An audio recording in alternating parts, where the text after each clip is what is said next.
Méditation de la communauté des disciples du Christ vivant en ce samedi après l'Épiphanie, année liturgique A.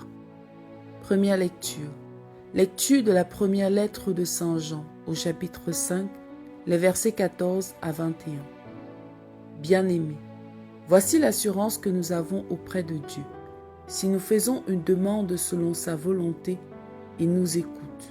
Et puisque nous savons qu'il nous écoute en toutes nos demandes, nous savons aussi que nous obtenons ce que nous lui avons demandé. Si quelqu'un voit son frère commettre un péché qui n'entraîne pas la mort, il demandera et Dieu lui donnera la vie. Cela vaut pour ceux dont le péché n'entraîne pas la mort. Il y a un péché qui entraîne la mort, ce n'est pas pour celui-là que je dis de prier. Toute conduite injuste est péché, mais tout péché n'entraîne pas la mort. Nous le savons. Ceux qui sont nés de Dieu ne commettent pas de péché. Le Fils engendré par Dieu les protège, et le mauvais ne peut pas les atteindre. Nous savons que nous sommes de Dieu, alors que le monde entier est au pouvoir du mauvais. Nous savons aussi que le Fils de Dieu est venu nous donner l'intelligence pour que nous connaissions celui qui est vrai. Et nous sommes en celui qui est vrai, en son Fils Jésus-Christ. C'est lui qui est le Dieu vrai et la vie éternelle. Petits enfants, gardez-vous des idoles.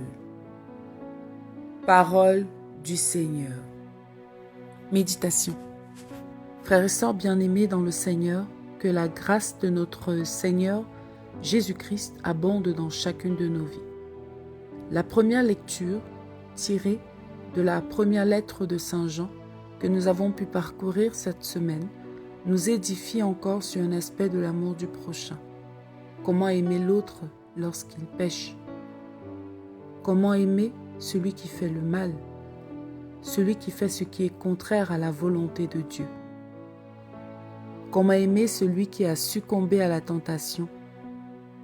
Que faire face au péché de l'autre? Face à ce péché, Saint Jean nous conseille la prière.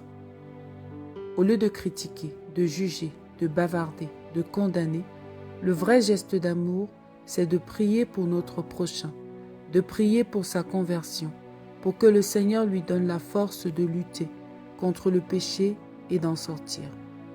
Généralement, la critique est aisée, mais prendre le temps de vraiment confier l'autre au Seigneur, avec toutes ses fragilités, ses faiblesses, c'est le véritable amour. Beaucoup pourraient être rattrapés, récupérés, si d'autres priaient pour eux. Ces prières sont recherchées par Dieu et font partie de celles qu'il exauce, car elles correspondent à sa volonté. Comme Saint Jean le dit, lorsque nous demandons selon sa volonté, il nous exauce. Revenons donc en nous-mêmes. Comment réagissons-nous lorsque notre frère chrétien succombe à la tentation? Notre réflexe est-il la prière? Prions.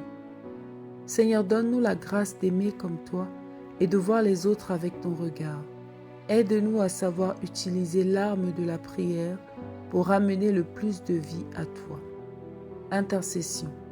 Pour tous ceux qui sont sous l'emprise du péché, délivre-les, Seigneur. Maman Marie, intercède pour nous. Exercice spirituel. Prions pour un chrétien qui rencontre des difficultés dans sa foi actuellement. Loué soit Jésus-Christ à jamais.